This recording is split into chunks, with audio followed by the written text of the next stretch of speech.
आदरणीय सर और मैम और यहाँ पर उपस्थित मेरे सभी सहपाठियों, सभी को मेरा नमस्कार। जैसा कि आज आप सभी को विदित है कि हमारा जो विषय है वो है कि हमने हमारी लाइफ में ऐसा कौन सा टर्निंग पॉइंट आया जिसके लिए हमने पीसीआई को ज्वाइन किया। इसी विषय पे मैं अपनी जर्नी आपको बताना चाहूंगी और अपनी कहानी आपको सुनाना चाहूंगी। जैसे कि हर किसी का सपना होता है कि वो लाइफ में कुछ बनना चाहता है, कुछ करना चाहता है। आप लोग भी करना चाहते होंगे, आप लोग भी कुछ बनना चाहते होंगे, कुछ कर जाते हैं और कुछ नहीं कर पाते हैं। शायद उनकी परिस्थिति होती है या उनके अंदर वो कमी ना करने की कमी आ जाती है। तो मेरी जो शादी हो गई थी वहां से मेरा टर्निंग पॉइंट शुरू होता है। मैं अपनी एजुकेशन बढ़िया से ले रही थी, लेकिन मेरी लाइफ में मेरा टर्निंग पॉइंट आया मेरी शादी। 21 ईयर में मेरी जो शादी हो गई थी, उसके बाद मेरी जो लाइफ है वो एक गृहस्थ जीवन में इन्वॉल्व हो गई थी। मेरे हस्बैंड आर्मी में थे, तो मेरे ऊपर सबसे ज्यादा घर की रिस्पॉन्सिबिलिटी आ गई थी। तो इस वजह से जो मेरी जो पढ़ाई थी, मेरा जो आगे मैं करियर में कुछ बनना चाहती थी, मैं उस घर गृहस्थी में ही खो गई।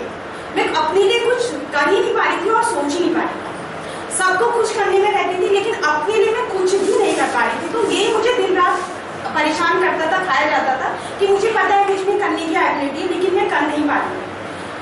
तो कुछ टाइम 10 साल मैंने अपने आप को इन्हीं परिस्थितियों में ढाला, लेकिन 10 साल बाद जब मेरे हस्बैंड अपनी जॉब पूरी करके आए 17 ईयर की आर्मी में, मेरे लिए बहुत प्राउड की बात है। तो उसके बाद मैंने उनके सपोर्ट से ये सोचा कि आप ये समय है कि मैं अपने लिए कुछ कर सकती हूँ। तो मुझे बचपन से टीचर बनने का तो बहुत शौक था, लेकिन मेरे माइंड में ये नहीं है कि मैं गवर्नमेंट टीचर बनूँ या प्राइवेट टीचर बनूँ। मुझे बस एक टीचर बनना है और अपना जो एम है उसे पूरा करना है। तो मैं अपने हस्बैंड के सपोर्ट से कई स्कूल्स में गई हल्द्वानी की, जहाँ मैंने अपने इंटरव्यूज वगैरह किए। लेकिन मुझे वहाँ ये लगा कि वहाँ मेरी डिग्री और मेरे कॉन्फिडेंस और मेरी शिक्षा के प्रति मेरा जो नॉलेज है उसका कोई भी काम नहीं है। मुझे हर जगह ये महसूस करा गया कि आपकी जो कमजोरी वो इंग्लिश है। तो अब मैं जब अपने एम को पूरा नहीं कर पा रही थी, तो मेरे लाइफ में ये आया कि अब मैं क्या करूँ। तो मैंने ये सोचा, नहीं, मुझे सबसे पहले अपनी कमजोरी को दूर करना है, और मैंने पीसीआई एकेडमी को ज्वाइन करने की सोची। मैंने कई जगह सर्च मारा, मुझे पीसीआई के अच्छे रिजल्ट्स और रिव्यूज दिखे और मैंने उसे ज्वाइन करने की सोची। और यहाँ आके पीसीआई में आके तो मेरी लाइफ में गजब का बदलाव आया है। सबसे पहले तो मेरी सारी चीजें टाइमली हो गई, मैं डिसिप्लिन लाइफ जी रही हूँ और मेरा जो कॉन्फिडेंस है वो बहुत ज्यादा बढ़ गया है। मुझे लोगों से जो फियरनेस थी और मेरा जो हेजिटेशन था वो सारा खत्म हो गया। और यहाँ आके मेरी लाइफ पहले से ज्यादा, जब मैं पॉजिटिव लोगों के बीच में आ रही हूँ, मेरे सर मैम और मेरे जो सहपाठी है उनसे मिलती हूँ, हंसी मजाक करती हूँ, और जो ये पॉजिटिविटी है ये दिन भर मेरे जो दिन को है वो बहुत ही ज्यादा खुश बनाए रहती है।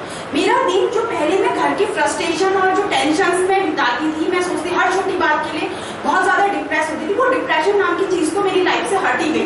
क्योंकि मेरे पास अपने लिए मैं जो ये 2 घंटे निकाली, उसके बाद भी ये 2 घंटे का वर्क करने का मेरे पास जो समय है, मैं उसमें इतनी इन्वॉल्व हो गई हूँ कि अब मैं सोच ही नहीं रही हूँ कि मेरी लाइफ में टेंशन क्या है। बस मुझे ये है, यहाँ आके मैंने ये सीखा कि मैंने अपने आप को बेहतर बनाना है और इस भीड़ से मुझे अलग दिखना है। और मैं ये जान चुकी हूँ कि हाँ, जब मैं इन सहपाठी जो मेरे साथ के स्टूडेंट्स हैं, मेरे लिए बहुत बड़ी बात है कि मैं उनके बराबर कैपेबल हूँ और अभी भी 10-12 साल बाद ज्वाइन करके मैं उनकी बराबरी कर पा रही हूँ और ये सोच रही हूँ कि मैं इनसे आगे जा सकती हूँ। आपको मेरी स्टोरी अच्छी लगी होगी और सुनने के लिए धन्यवाद।